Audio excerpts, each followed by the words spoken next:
All right, on. Well, welcome everybody. Welcome back to the Work Week After Hours.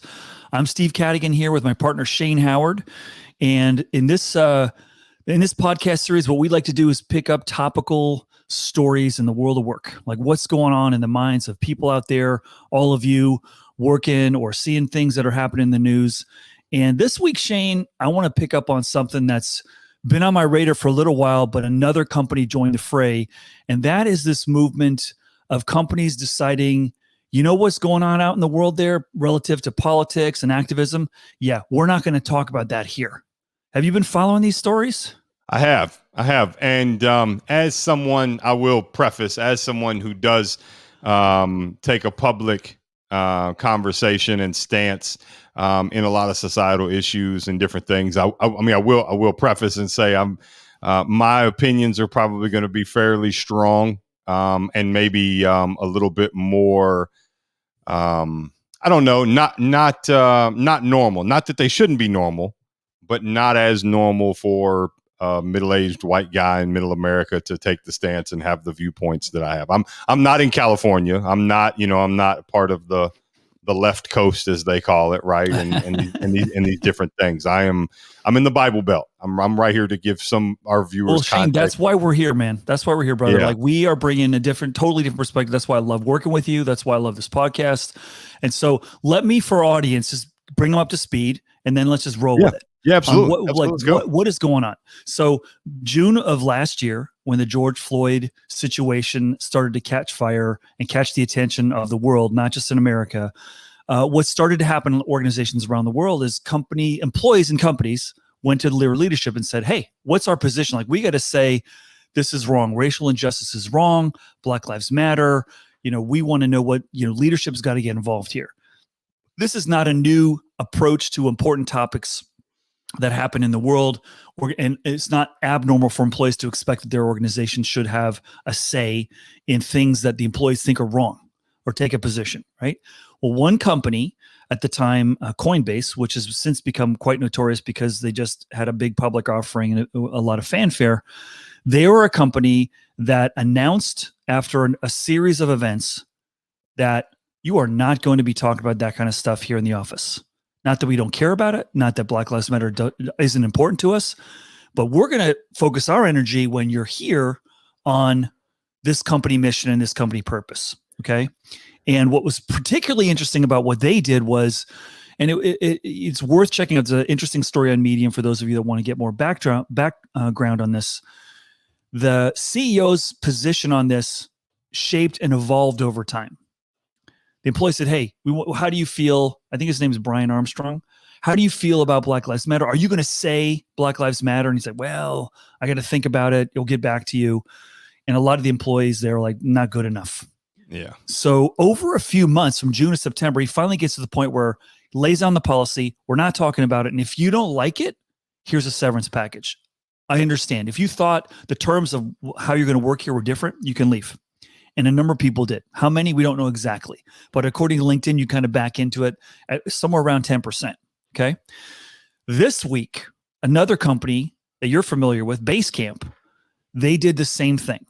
Mm-hmm. They said, listen, these political moments are like dynamite between the interactions of people, and people are getting too inflamed. It's too much of a distraction. So we are going to shut it down, and we are not about talking about that here.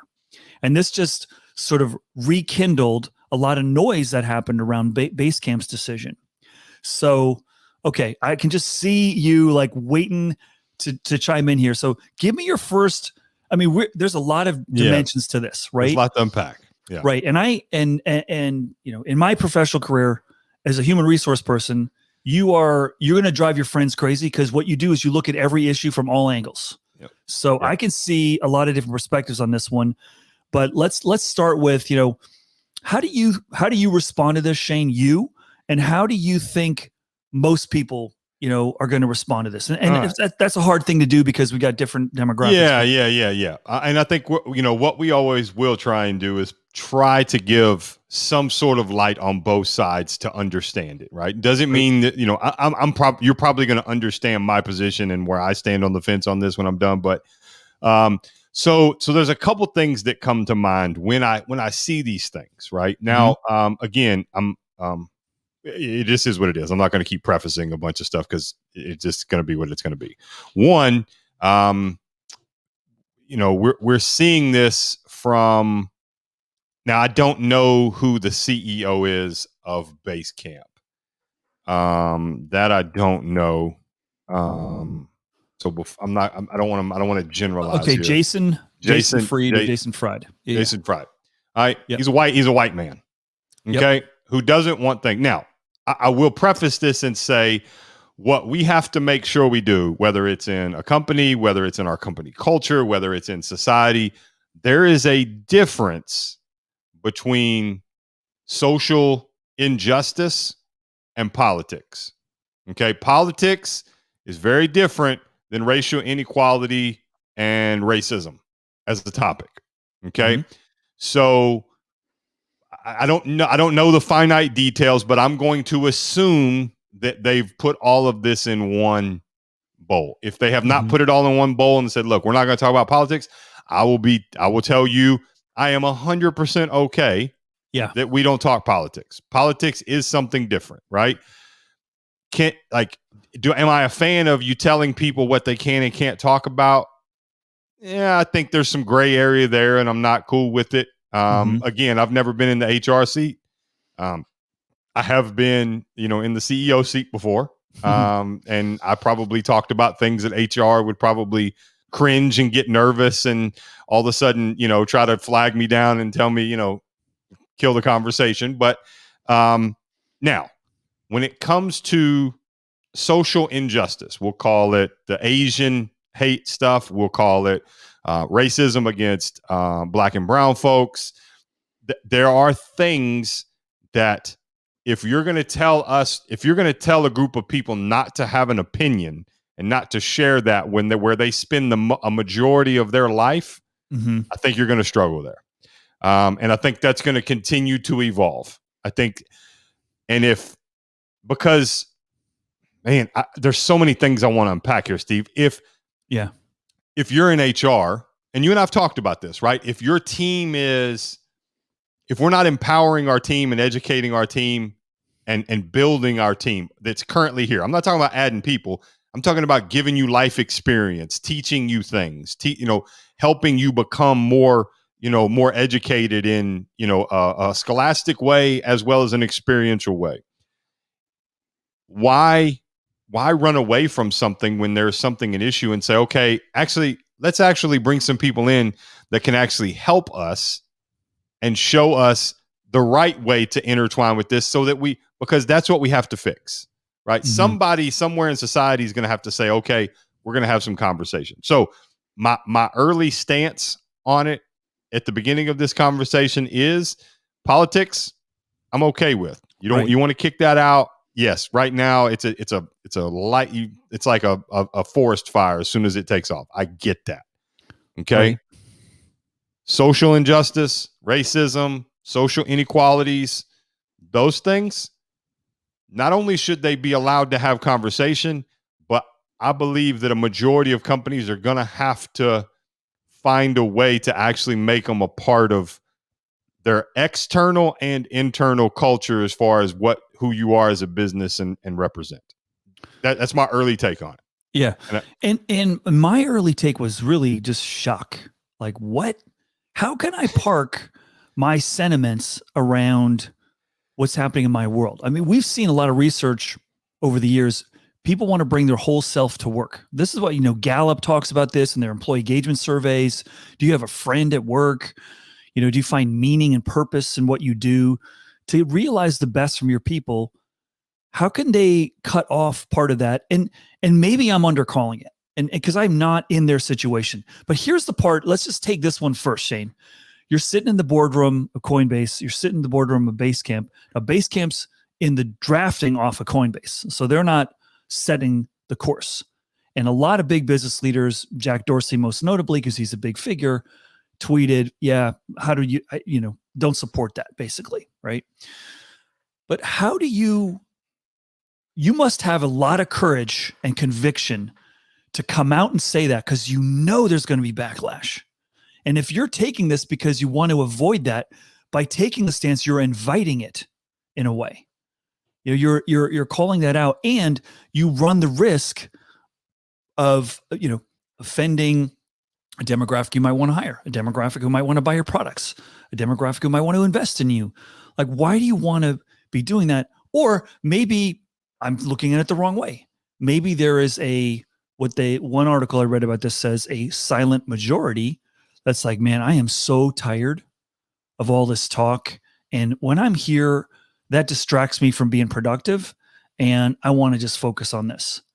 I'm still grappling with it. Part of why I want to talk about this with you is because I really want to kind of hear how you're thinking about it. But the leaders of these companies must feel really strongly about this, because this is not a waffly kind of issue.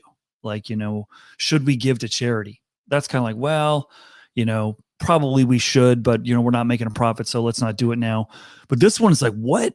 How are you going to expect people are going to check that at the door, bring their best self to work? Because it's like someone's going through a divorce. Can't talk about the divorce at work. It's messing them up. Someone's trying to adopt a child. It's like, that's real nice. That's not politics or social injustice. So think about this a real for a part second, of it, Steve. Mm-hmm. As two white men, you and I could never talk about race. We can never talk. We could choose to never talk about race and never talk about racism. And our quality of life and nothing would change. Mm-hmm. Nothing. Right. So you're essentially telling someone who's going through societal trauma. Now, let's back that up a little bit. A majority of these companies are still white men and white females. I wouldn't be surprised. Mm-hmm. Right. Mm-hmm. So that's still the makeup. Mm-hmm. Now there's an ancillary part to the base camp thing that I find interesting that I think goes even a bit further. Now, my opinion is my opinion. So I'm going to share that ahead of time. They also, from what I've just read, as I scanned through a different article that I had not seen, they also canceled paternalistic benefits. So they canceled the fitness benefit, the farmer's market, the educational allowances. And in this, and this goes back to a whole different conversation you and I've talked about, but they pointed out the fact that they recently introduced a 10% profit sharing plan. So what they've essentially said is, we gave you a 10% profit sharing plan. So we did that. Now we're actually going to take away a bunch of benefits to probably pay for the 10% profit plan, right? Mm-hmm. But so I'm not meaning now, maybe they know their team and they know their culture better than the outside and better than the norm. But what they've said was the people who work here actually care more about money than anything else. That's essentially what has been said. Interesting. Isn't that interesting? I mean, I've always been a big believer that everyone's benefit needs are different. What I don't like about profit sharing is your high performers are delivering some value, your low performers are not delivering some value, and profit sharing is sharing the profits of the company. Yeah. Usually just your base salary is this, and because you're in level XYZ, you're going to get, 3, 10, 15%. Boom. And that's like, okay, that's interesting. Anyway, that's another kind of conversation. But, when we started this venture of the work week after hours, you and I both said, what do we want to do? We said, we want to lean into stuff. Yeah, we're having some uncomfortable conversations. We're uncomfortable with, right? Absolutely. Like, I gave my first talk this year on diversity and inclusion. Never had done that before. Didn't feel I had the right to. And then a lot of my colleagues like, you need to. Your audience is the one that needs to hear this. So right? I want to flip the table for a minute, since you brought this up. I want to flip the table for a minute. You and I did not pre-plan this. We picked the topic, so I want to be very clear with people listening. Okay, so you just said something, and I'm going to ask you some questions because I think they're relevant, and I think it's also part of this and part of what we're talking about. Because essentially, what you just said was, I haven't given a talk on diversity and race, essentially, or really addressed this in a professional way. You've had private conversations with friends and those things, but I haven't addressed this in a professional way. Setting, right. Put in a my public brand and my setting name behind it. because I didn't know I had the right to. I didn't know I don't want to put words in your mouth, but you didn't know if it was the proper thing for you to speak out, and or you didn't know how. So what we're dealing with these companies is the same thing, right? These guys, I'm making generalizations and I am assuming. So I will tell you that it is still uncomfortable for most white men to publicly say, I'm taking a stance on race and this is wrong and we need to bring this, because there are stigmas. I would be willing to bet, and I could have done the research, but I did not, but I would be willing to bet, but the investors and or boards on these companies are a majority of white individuals who a lot of people don't know this if you're not in the tech world or if you're not in the business world, but you can be fired even though you founded a $1 billion company. Okay. Am I going to say that these investors are putting pressure? No. But what I will say is it speaks a lot to the investors and the board if you're okay with your CEO signing off on something like this. Yeah. Yeah. So, meaning the only way for us to get there is we've got to have an uncomfortable conversation. And not be afraid, because if your intent is right, then that's what matters. So I want to ask you, why? Tell me what about it made it uncomfortable? Because there's going to be a lot of professionals that in your former role at 1,000 companies around the world that might see this. Give some empathy, I guess, because I can understand being a white man in a professional world. I can understand why you might be, even in California, you might be a little bit hesitant to say, I need to say something, but I don't want to say the wrong thing. Right. I don't want got a whole to. It's never one thing, Shane. It's a whole bunch of things. One is I feel I have more to lose than gain by doing this. I feel I'm venturing my neck out in something that's uncharted territories. And like, you go in the ocean, is there a riptide? I don't know. I don't think so. But what if I get caught in a riptide? Like, I'm worried about saying the wrong thing. I'm worried about using a word that's going to get taken out of context. Now, there's another side of this thing too, which attributes my thought process on this, and probably the thought process for lots of white people in the working world, which is social media can capture moments in a blink of an eye, and they could be taken out of context. They could be totally, relevant in context, and all of a sudden it's in front of the world. So that one moment, boom. So how do you think about that? It's like, well, I don't want to have that moment be, where I say the wrong thing. But where I think it's a missed opportunity for these companies, and I'm going to say, and you and I, we're not in those boardrooms, we're not having the conversations. I know some people that work at Coinbase, but I've not talked to them about this at all. But here's the rub for me, is as someone who's frustrated with where we are as a country, someone who's frustrated where corporate America is that we need to have hard conversations. We need to talk about tough stuff. And when I can tweet someone and sit and text someone instead of have a face-to-face and articulate and listen and hear, we're not going to advance this stuff. And I feel as a community, as a business community, as a country, we need to step up more. And that means all of us. And that it was that element. It was my sister, who's an ordained minister, who pushed me and said, because you are white, you may have more ears listen to you, Steve. And then I was like, oh, I never thought about it that way.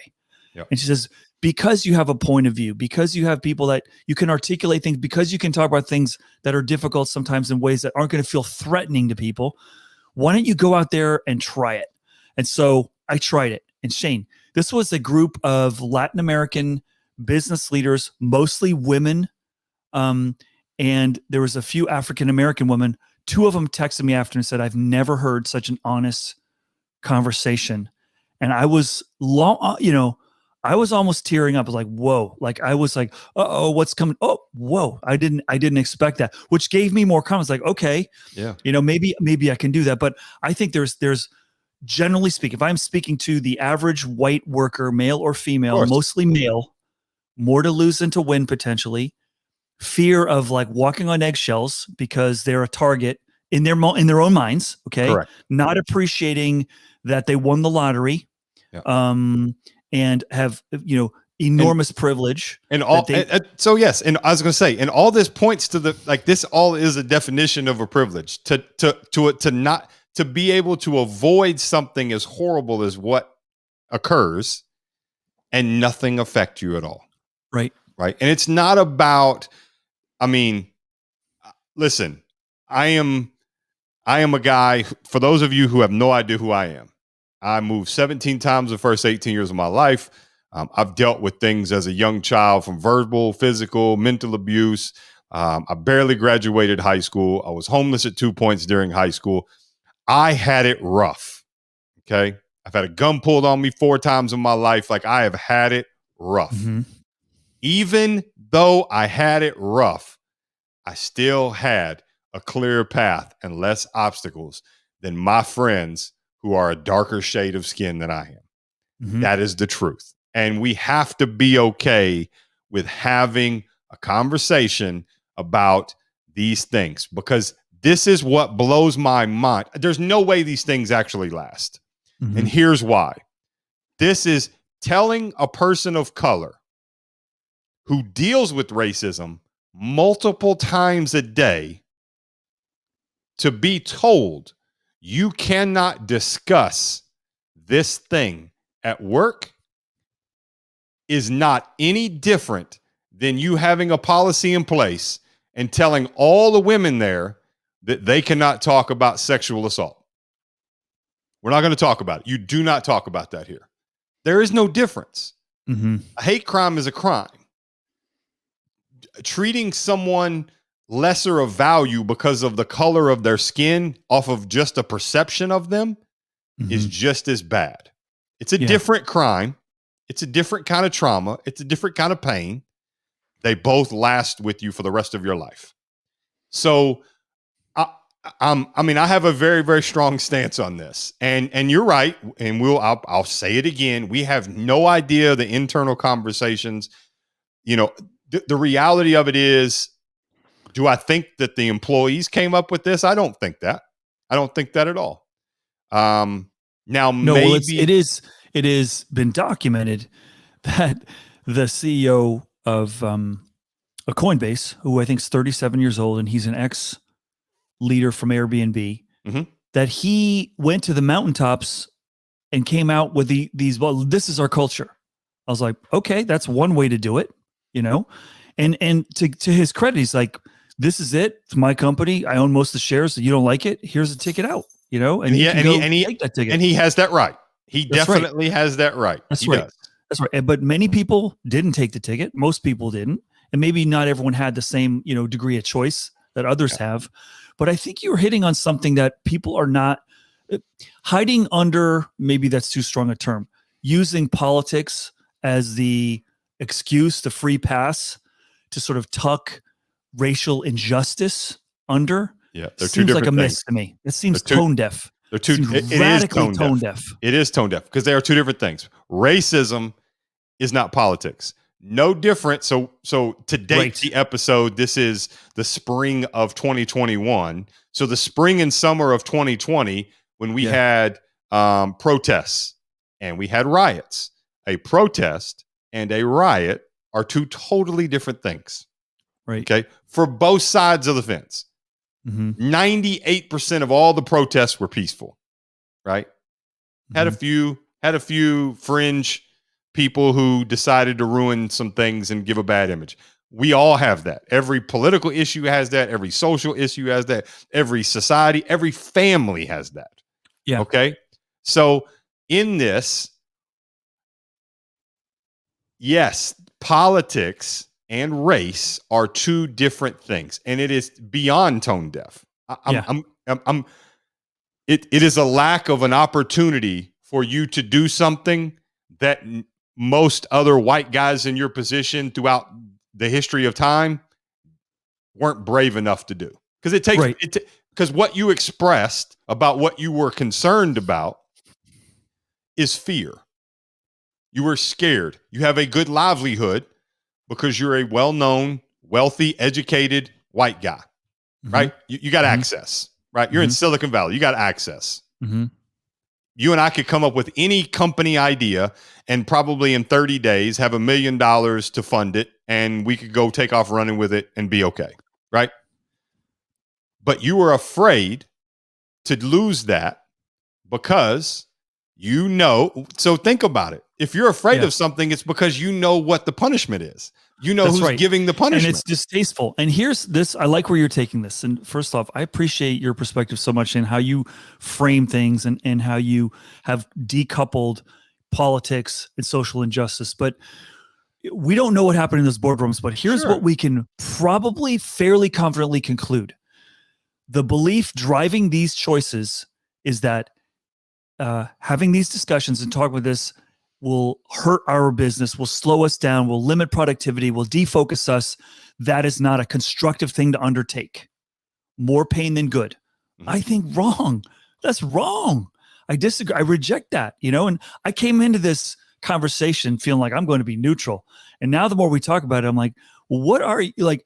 No, you own making people better. You own because people are spending more of their waking hours with you or working around you and what you're doing. You own to help them make sense of their lives. And this is a complicated world we live in, like it or not, And so how did you get there?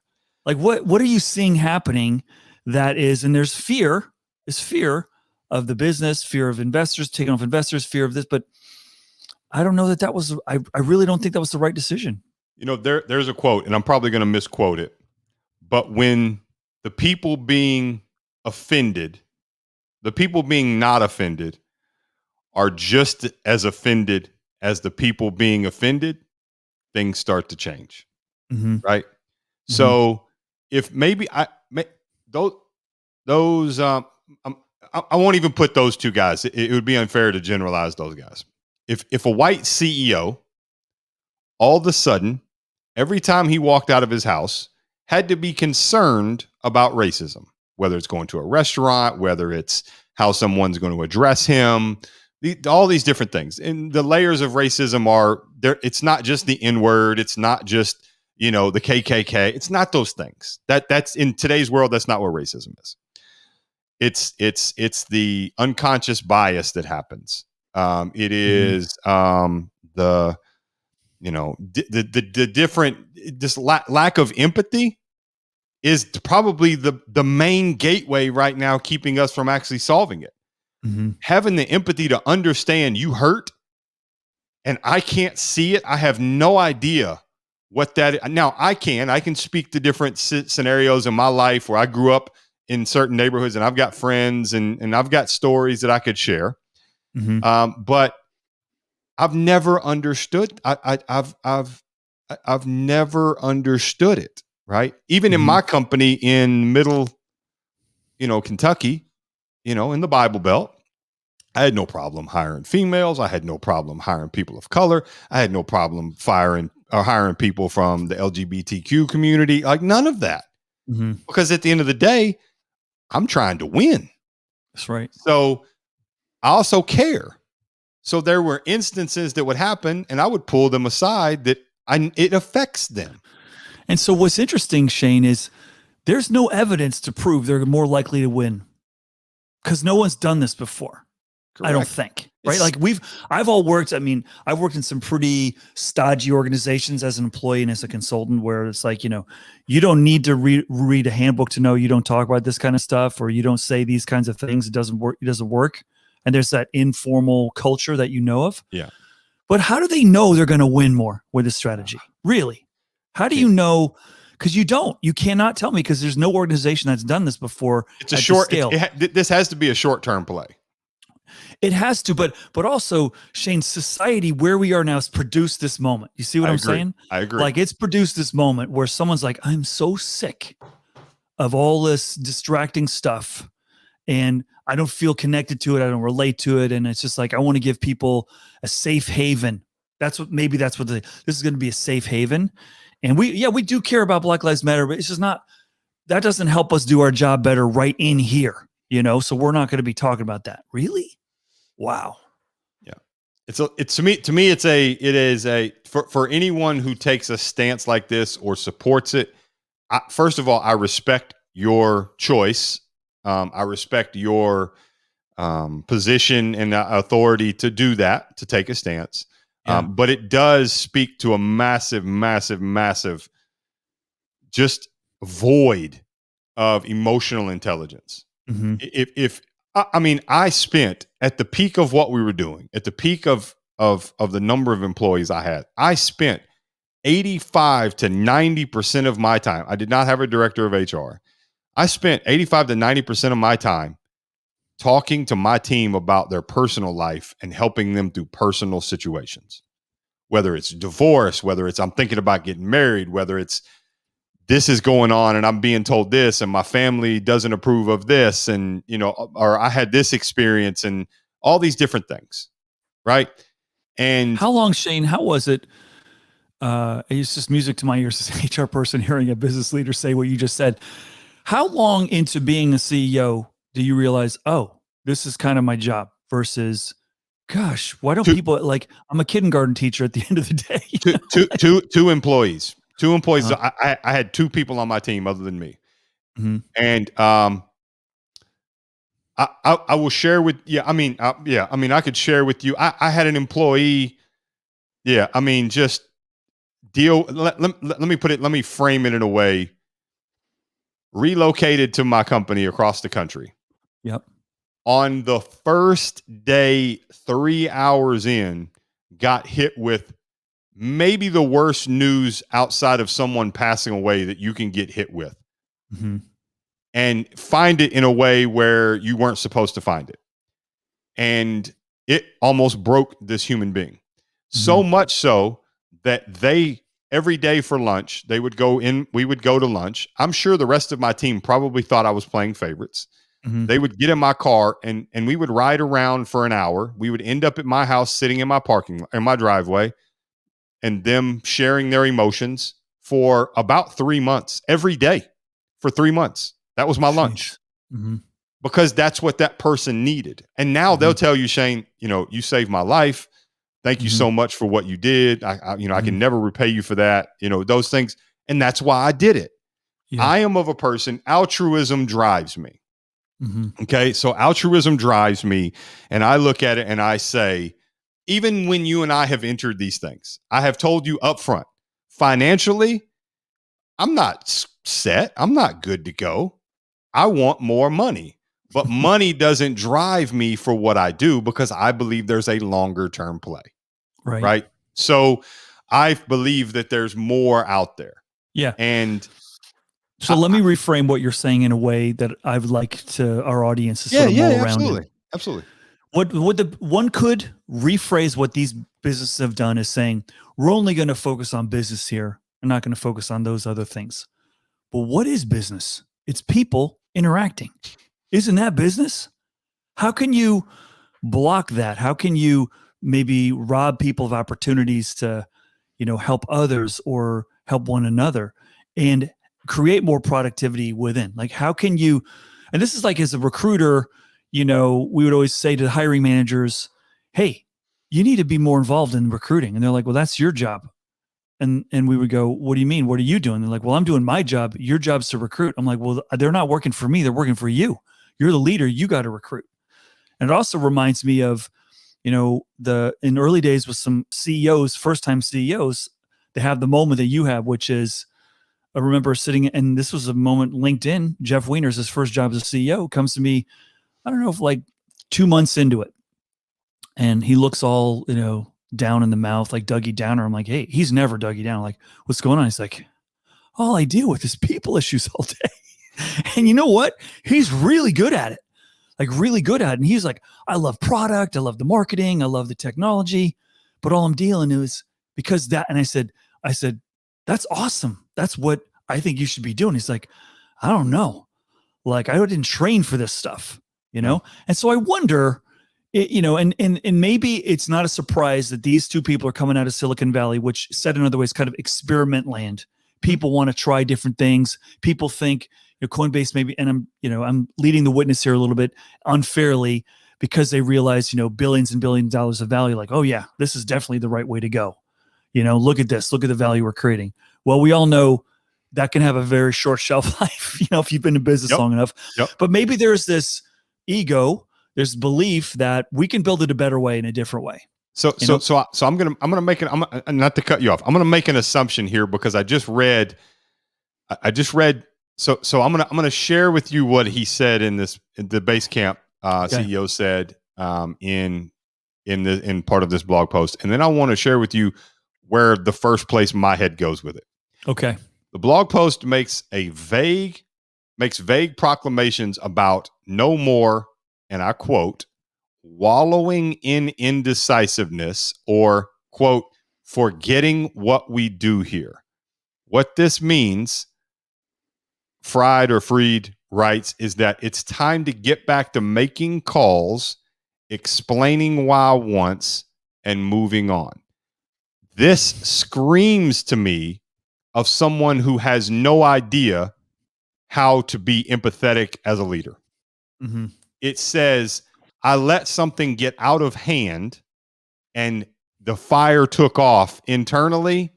And the only way I know how to put out the fire is to cut off the oxygen rather than to prevent it from happening again.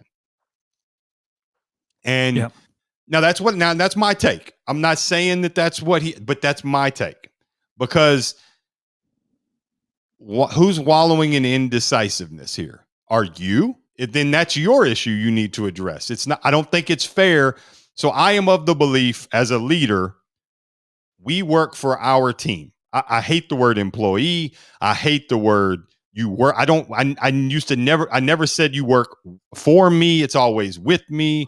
It makes me cringe to hear the word employee. You work for me. No, I go to work every day to make sure that I can provide you an environment for you to be as successful as possible and be the greatest version of you can be. And by the way, that should allow my company to be the greatest version of this company. And I am of the person of, if you came and told me that I have to move into a 2-bedroom house with 3 kids, and that's where I have to live, and I have to give up my means so that no one else in this county, if that's what I had to do, and I'm using it as a scenario here, no one in this county was homeless or went without a meal. If I would do that, then I would do that. Mm-hmm. You know why? Because I know I'm good enough to figure it out and be able to get back what I got. And now they have what they have. Just because, and the world isn't asking that. Right. Just because we talk about it, you don't lose anything. And, I know there's that fear. I don't understand that fear. I'm a rebel in the leadership, entrepreneurial, startup space. Very much so. I'm in a hoodie. I'm in jeans and a Jordan. I'm not coming to a board meeting in a suit and tie. I'm not going to do it. You book me to speak. I'm not going to show up in a dress shirt. I'm not going to do it. Yeah. I want to know. Let's figure out this problem, because think about this. The guy is a billionaire. I don't like people pointing out people's money and, I don't want to tell somebody what they should do with their money. Right. Let's talk about what he could do. He doesn't have to spend $1 to share his influence. He doesn't have to spend, what's there, something like 5,000 or 25,000 or 10,000 billionaires there's not that many. Right. Unless I want to pick up on something you just said, Shane. I've often heard the expression, which has always stayed with me. Sometimes someone brings you an idea and you go, well, that's a solution. What problem are you solving? Like, what problem are they solving here? Like you just said, these guys are billionaires. Their companies are both, those people who don't know Basecamp and Coinbase, they're okay. Trust me, they're doing just fine. What problem is getting solved? You're putting yourself, in one very cynical mind could say, you're taking yourself off the hook for talking something that's uncomfortable to you and your leadership team, and you think this is a good way out. One could argue that. I'm not saying that. I'm suggesting it. But what problem are you solving with this? Because you didn't have a problem with profitability, didn't have a problem with revenue. What problem are you solving? It almost feels like they're betting against society at the root. Society actually doesn't care. And we're going to be able to hire the best talent, and we're going to be able to keep our best people here because we pay them the most, and it's that great of a place to work that we can allow people not. And again, I've never been. And by the way, if any of the culture people there ever want to invite Steve and I to come in and check it out, we'd be glad to. I'd love to see what it's like. Right. But on the outside, and here's the problem, because here's actually the real problem. There's a thing that happens with Silicon Valley and startup world that is a trickle down effect into regular society. There's a lot of imitators out there of what Steve Jobs did. And so now there's leaders looking at this and saying, that's what I should do. If they're doing it, I got to do that. We got to do that, because that's right. You're absolutely right. Most leaders have no idea what they're doing. Most leaders are first-time leaders. There's more startups started in the last 12 months than the last 3 years combined. Most people have no idea how to lead. They have no idea. They've never like most people have never been to therapy and worked through their own personal issues, let alone know how to help somebody else. Right? So think about that. So now we have a trickle down effect. So now some random bank, I'm sure it's happening now. So now some random bank in Alabama is going to call you in 9 months and say, "Hey, Steve, having some issues here with my culture. And, if you don't mind, I'd love to kind of bring you in and just kind of meet with the team and tell me what you think." Well, you're going to get there and be like, "Yeah, everything was great. And then we put in this policy that nobody could talk about." Well, why in the hell would you go and do that? Right. It doesn't make sense. And that's what's going to happen. We did that tour through Silicon Valley and we saw that's how you do it, and that happens. That happens on a regular basis. That is, people don't understand. That is leadership tours to go around like a field trip to different companies is a thing in Silicon Valley. I know. I've written blogs about that. I've written it's like the pitfalls with benchmarking. Like, you're not Google. You're not Sergey and Larry. You didn't grow up where they grew up. You're not in the business that they're in. Why would you think the way they're doing it's right for you? Like, that's crazy. But I did also write an article. I will take some credit for seeing this coming. Not to this extent. I wrote an article about 2 years ago that said, Trump is in your office. Politics is in your office. You better get ready to talk about it. Like we used to say, let's not mix politics and work just in discussions because it could get pretty inflammatory. Well, it's clearly in the office because Trump and his administration were reconfiguring in Silicon Valley what was meaningful to the populace, reconfiguring visas for immigrant workers, particularly those from China and India. Yep. Well, that's a very real issue. So you cannot not talk about it. Yeah, it's what's here, And so, but anyway, I mean, I really think for me, I think the way you called out the difference between politics and racial injustice, they're not even in the same league. And if you couple those things, you're making a big mistake. I think the fact that this seems to be a solution without a problem and a missed opportunity is a shame. Right. Yeah. And all of us with white skin need to really, really realize like that doing nothing is the safe play, but it's the wrong play.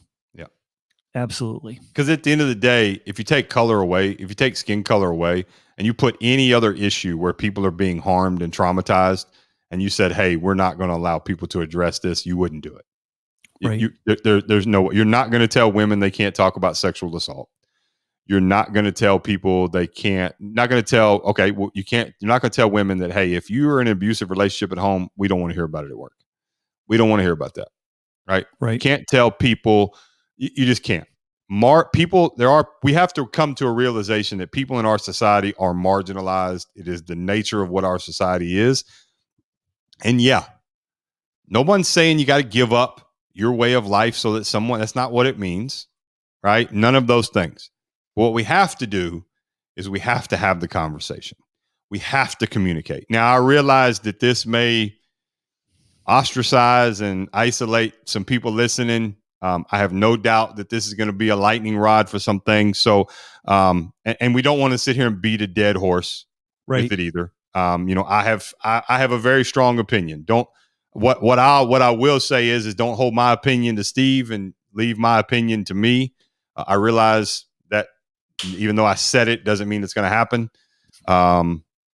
But Shane, I'm with you with your opinion. I embrace the way you're thinking about this 100%. So I'm with you. I want to end with this then, Steve, if you don't mind. Now I know you may have something else, so if you do, just say, hey, let's just keep going. But no, you go. Your experience, I can't speak to CEOs and HR departments in a way that draws the same attention or impact that you can. And you don't have to say anything. And I realize I'm putting you on the spot, I guess, but what advice, now that you're on the other side of the fence and you do talk about it and you are aware of it, what would you share? I'm not asking your opinion and what would you do? What are some ways or some ideas that HRs, that leaders, that C-suites can be creative to start? Like, I would never tell another person, you have to say something. You have to say something. But there are things, if we're going to address, if there's a parking issue in the parking lot, an email goes out and we address it. Right. So if someone we work with is experiencing something that's traumatic, we need to figure out a way to rally around that person and figure it out. And then if it's multiple people, even more so. Right. So I'm just curious, what are some of the things that are happening? I think you know what I'm asking. How we can. So let me step back, because I got a lot of. First, let me say the pandemic has presented for all of us the greatest opportunity to change the hardest stuff in our organizations right now, because everything in our worlds has changed. Everything at home, with schooling for our kids, how we spend our time, where we spend our time, how we interact with other people. And the longer we've been in this weird state, the more those old norms are going to wither away. So now is a great opportunity, and it's an oversaid, comment, but to rebuild better. So I am more excited about that now, taking it on now. Like, now's the chance. Like, let's have the different conversations. Let's be more bold. But the path forward is not to go to the mountaintop like the guy from Coinbase and come down with a blog to your team and solve the problem for everyone.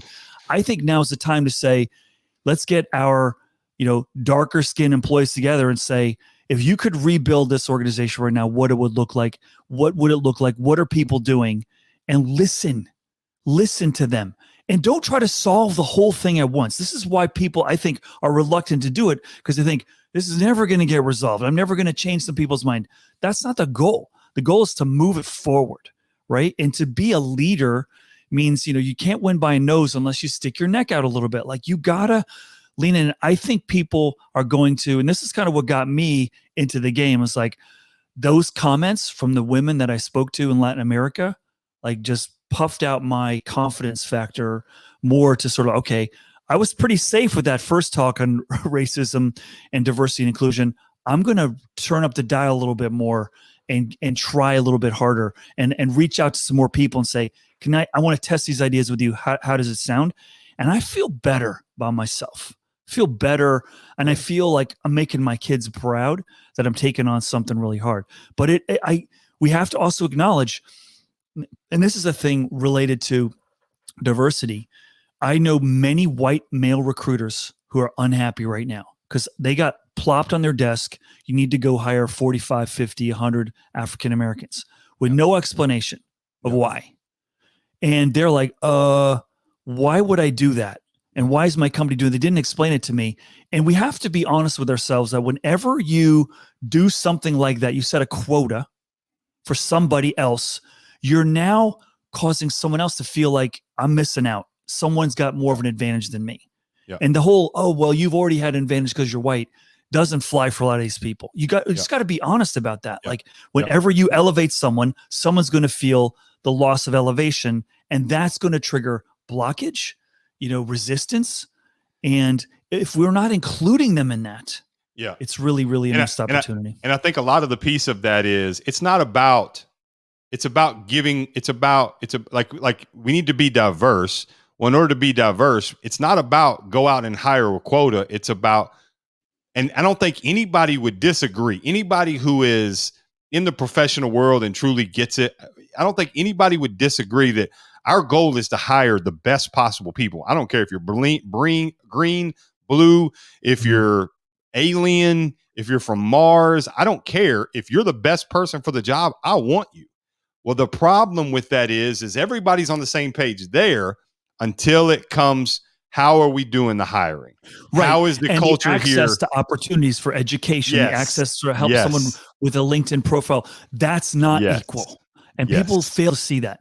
This is Yes. the biggest pushback I get whenever I say we need to be more thoughtful around diversity. And by the way, we could do a whole more bunch of episodes, Oh, and we need to start bringing in people that can yeah, help I agree. push our thinking too. But listen, setting diversity quotas is 5% of solving diversity. Like you said, I totally agree. You want to solve it, be a place where diverse people want to be and thrive, not because of guilt, because you're going to make more money that way.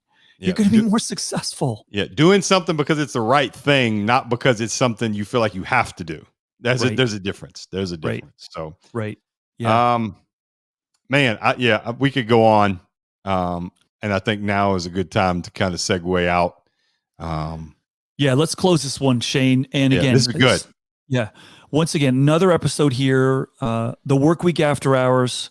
I'm Steve Cadigan with my good friend Shane Howard. We'd love to hear more from you around Absolutely. what kinds of topics, right? That people want to hear about, because there's just an infinite number of things we could go into, and I think we've got 17 related topics just out of this one that we could go into. I agree. And I think one. I mean, these are things like this have to talk. We have to have these conversations. So if you have listened all the way here to the end and you're like, hey, this pissed me off, let us know. Like, send us a message. We'd love to have a conversation, because at the end of the day, we do respect everyone's right to, do whatever you want to do with your own company. And absolutely, I do respect that. But we have to also realize, are we only doing things that are safe and that are for our own good, or are we doing what's best for other people in society? So, I'm glad I did not expect this conversation to go the way it went, but it did. And I'm glad it did, because nothing like two white guys who have succeeded in different realms, having a very open and raw conversation about something that's happening in society. And maybe we spark that in someone else, that they feel brave or safe enough to speak their mind in a way, Right. good or bad. Yeah, Good or bad. Shane, I was reading or watching an interview with Brene Brown, and she said, we got to recognize today, you don't knock people down because they're not getting it right. We should hold people accountable for trying to get it right. Absolutely. And that's what we're doing. I'm not perfect. I'm still, learning how to walk with this new stuff that we're talking about today. I got a lot to learn, but I want to learn, and I want to be better at this, and I hope I'm moving towards getting it right.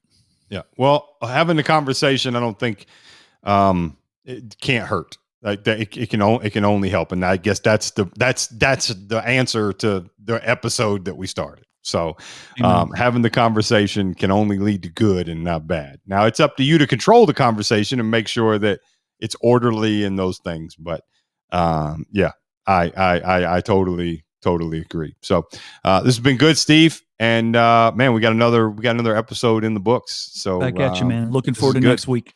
Yeah, it'll be good. I'll see you next week. Okay. Cheers.